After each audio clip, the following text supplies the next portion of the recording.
Students, Chapter 10, Colonialism and Rural Society, Exploring Official Archive.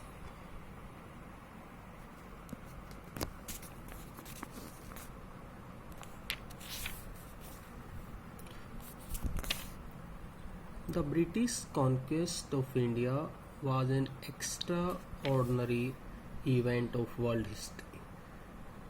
Bharat में British साम्राज्य का आना संसार के इतिहास में एक बहुत ही अलग घटना थी.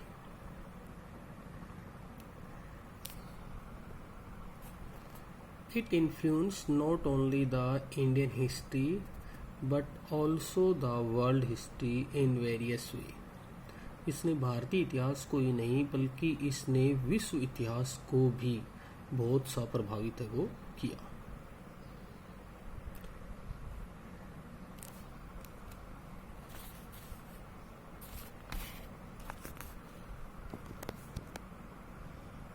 The British conquest of Bengal laid foundation of the British Empire in India.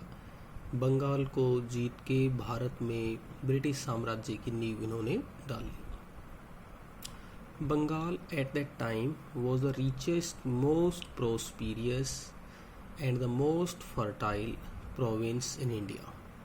Bengal उस टाइम पर बहुत ही अमीर, बहुत ही अच्छा और बहुत ज़्यादा उपजाऊ क्षेत्र था भारत का. Using Bengal as their base, the British became master of the whole of India. Bengal को आधार बना के धीरे धीरे भारत के क्या बन गए, मास्टर बन गए. The British conquest of India influenced Indian economy in a number of ways. इस तरह से उन्होंने भारत के ऊपर अपना प्रभाव और भारत की अर्थव्यवस्था पर भी कई तरीकों से अपना असर है वो डाला. The Indian economy was transformed into colonial economy during the British rule. The main objective of the colonial rulers was to serve the economy interest of Britain. यानी कि मेनली जो शासक थे, उपनिवेशवादी जो शासक थे, उनका मेन इंटरेस्ट क्या था, भारत की अर्थव्यवस्था में था, जिससे ब्रिटेन की अर्थव्यवस्था और ज़्यादा मजबूत हो सके. Hence they utilise all the economic resource of India to serve the interest of British merchant and traders.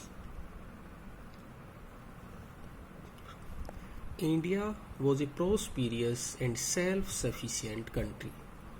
India बहुत ही प्रोस्पीरियस और आत्मनिर्भर है वो देश था before the establishment of British rule in the land. यानी कि ब्रिटिश साम्राज्य के स्थापित होने से पहले majority of the population depended on agriculture and lived in village. Maximum जो मेजॉरिटी थी जनसंख्या की वो कृषि कार्यों में लगी हुई थी और वो गांवों में रहते थे. The economy of the village was traditional and self sufficient. अर्थव्यवस्था कैसी थी, परंपरागत थी और सब सेल्फ सफिशिएंट थे, आत्मनिर्भर थे. But the self sufficiency of the village was threatened with the establishment of British rule. लेकिन ये जो आत्मनिर्भरता थी ना, ये जो ब्रिटिश शासक यहाँ आए तो उनके लिए एक धमकी है वो, एक डर है वो बन गया.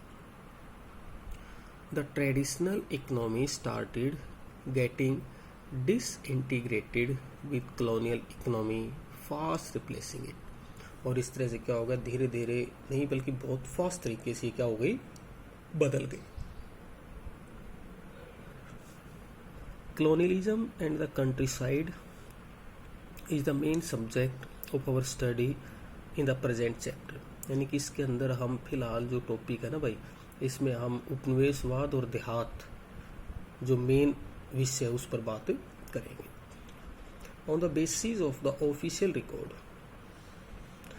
we shall try to investigate as how and in which way the establishment of colonialism in India influenced the Indian rural society. किस तरह से इन्होंने भारतीय ग्रामीण जो समाज था उसको प्रभावित है वो किया. स्टार्ट करते हैं हम पहले. Early agricultural policy of the British administration, Bengal and the जमींदार.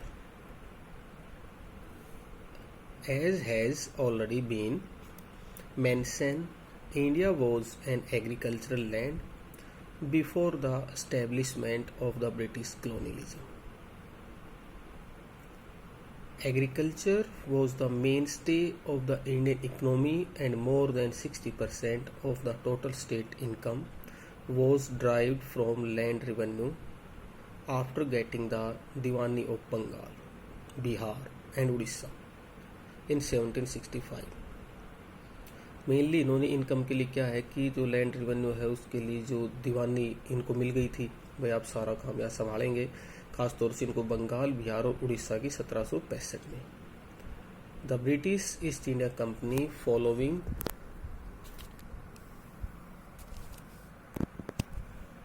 The old system of collecting land revenue left the duty of collecting land revenue with indigenous MLs. The British administrator introduced mainly two type land system in Bengal. जो British के जो प्रशासनिक जो भी व्यक्ति थे उन्होंने दो प्रकार की बंगाल में व्यवस्था की. These can be studied as under, जिसके बारे में अब हम बात करेंगे. देखो भाई, फर्स्ट थी izaredari system. Izaredari during the governor generalship of Warren Hastings, the company took the collection of land revenue its own hand. Warren Hastings के टाइम पे कंपनी ने टैक्स कलेक्शन का सारा सिस्टम अपने हाथों में ले लिया.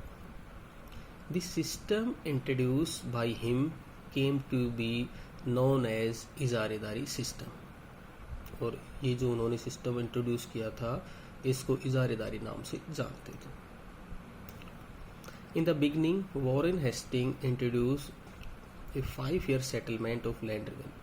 वॉरेन हेस्टिंग जो था उसने शुरुआती दौर में एक 5 साल का लैंड रेवेन्यू सिस्टम बंदोबस्त लागू किया. Under this system the highest bidder would get the right of collecting land revenue for 5 years. इस सिस्टम के अंडर क्या था कि जो सबसे ऊंची बोली लगाता था उसको क्या करते वो 5 साल के लिए जमीन है वो दे देते. But this system prove to be very defective. लेकिन ये सिस्टम बहुत ज़्यादा मतलब खराब था. In 1717 Warren Hasting reverted to the system of annual settlement. This system of appointing the highest bidder as collector was known as इजारेदारी. is the contractor collector were known as इजारदार. Permanent settlement.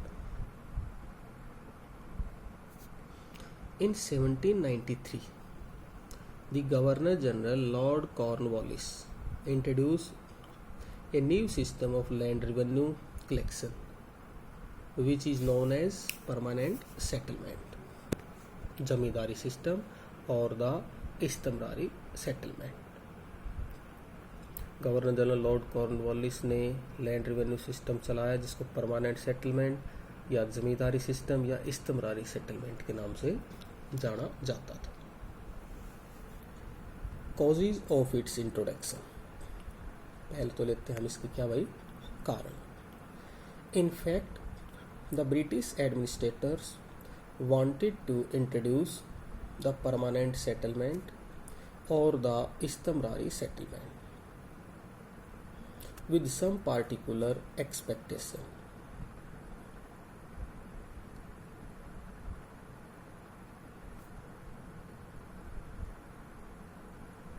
First, they hope that by introducing the permanent settlement, all the problem they had been facing since the conquest of Bengal would be resolved.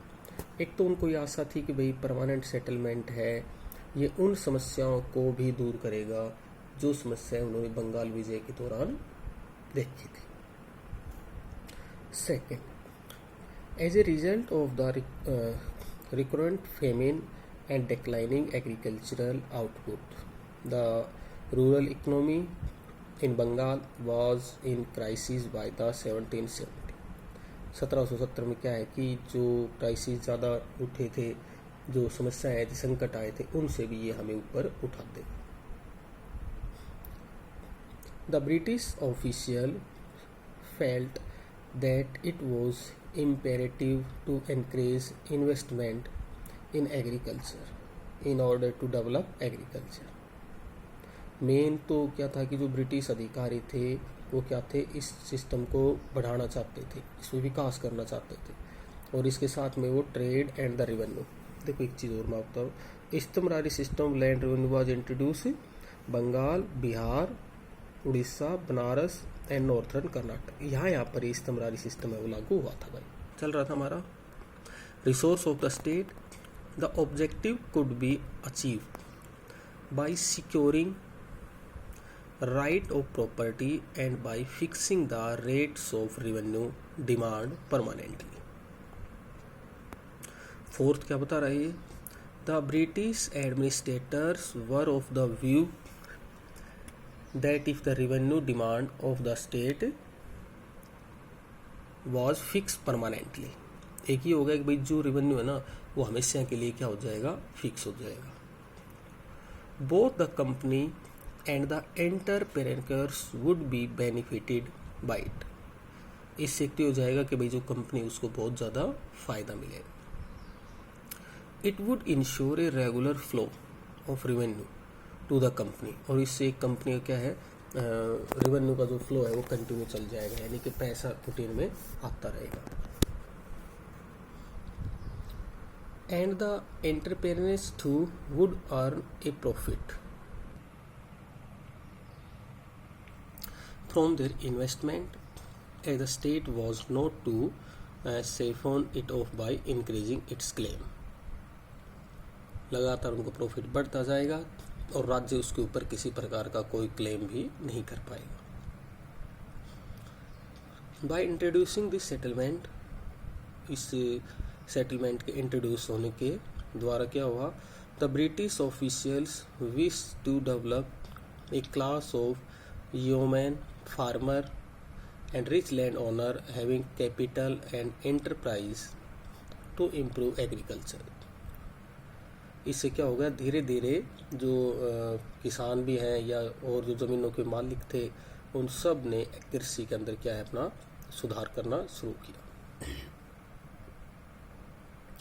The British administrators hope that because of the patronage and encouragement provided by them, तो British प्रशासक थे, उन्होंने क्या किया, इस चीज़ को बढ़ाने के लिए काफ़ी मतलब संरक्षण है वो दिया।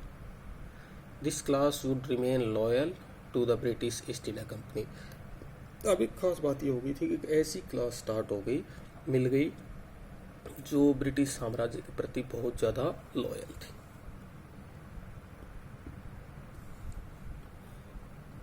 Characteristic of the permanent settlement, जो स्थायी बंदोबस्त था भाई, इसकी विशेषताएं क्या थी। The permanent settlement was made with the raja and talukdar of Bengal. It recognise the zamindar as the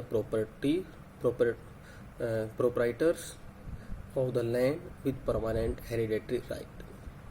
क्या एक परमानेंट सेटलमेंट जो लागू हुआ तो इसमें राजा तालुकदार जो बंगाल के थे वो हुए, और जो जमींदार है उनको प्रॉपर्टी है उसका राइट है वो मिल गया।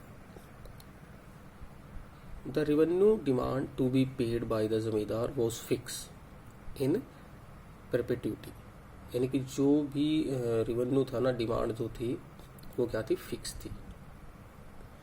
Thus now the zamindar was not a landowner in the village but only a revenue collector of the state। तो जमींदार जो था वो ज़मीन का मालिक नहीं था, बल्कि वो क्या था, मेनली वहाँ का टैक्स इकट्ठा करने वाला कैंडिडेट था। They were instructed to pay 10/11 of the revenue। they collected from the peasants to government, retaining only 1/11 of it with them.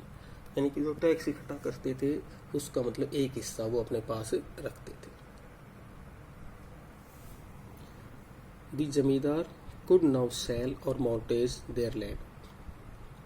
जमींदार जो थे अपनी जमीन को अब बेच सकते थे या उसको मोर्टेज यानी गिरवी भी रख सकते थे. In case of जमींदार failing to make the payment to the state in time, the government could sell a part of his land to recover the amount due to the state.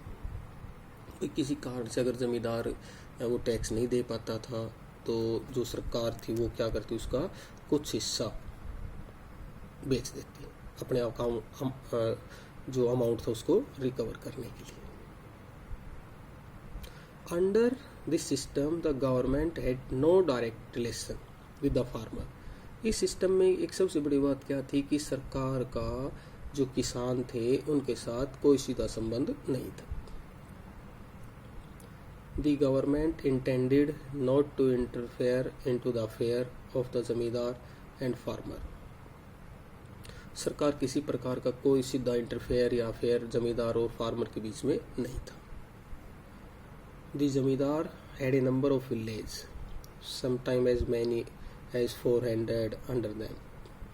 जमींदार जो था उसके अंडर कई बार बहुत से गांव होते थे, इंक्लूड 400 से ज़्यादा गांव भी उसके अंडर आते थे जिनकी जमींदारी उसके पास थी.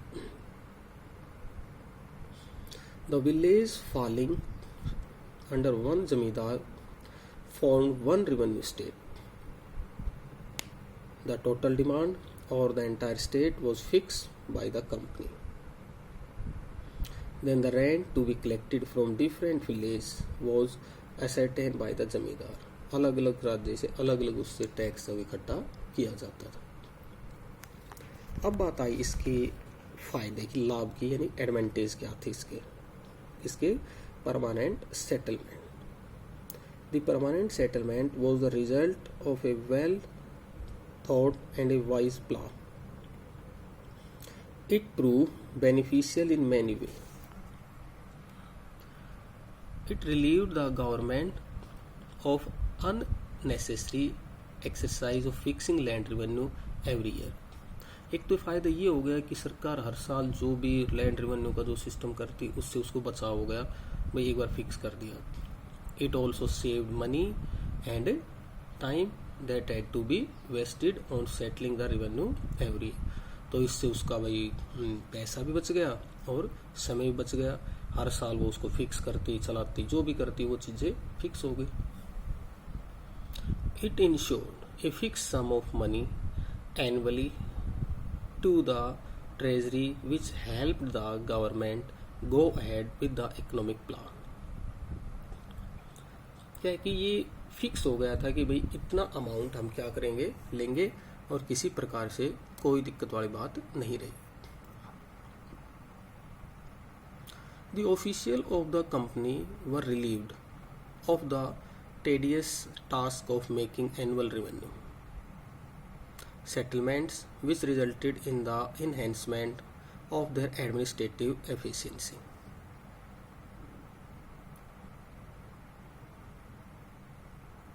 As a result of the permanent settlement, there was a substantial growth in agricultural production.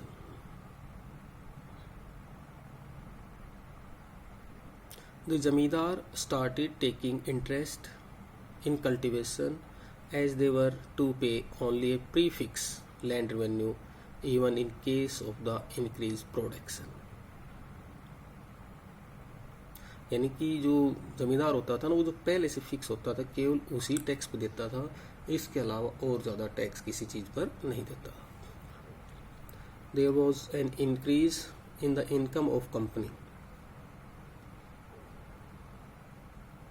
Though the government could not increase the land revenue, the growth in industry and trade and commerce taking place as a result of this settlement added to the state income.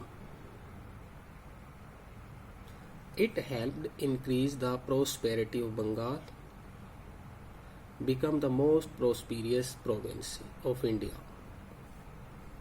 It converted the Zamindar into status porters of the British. They proved themselves to be not only the power pillar of British imperialism but also great hurdle in the path of the anti-aligned rule movement.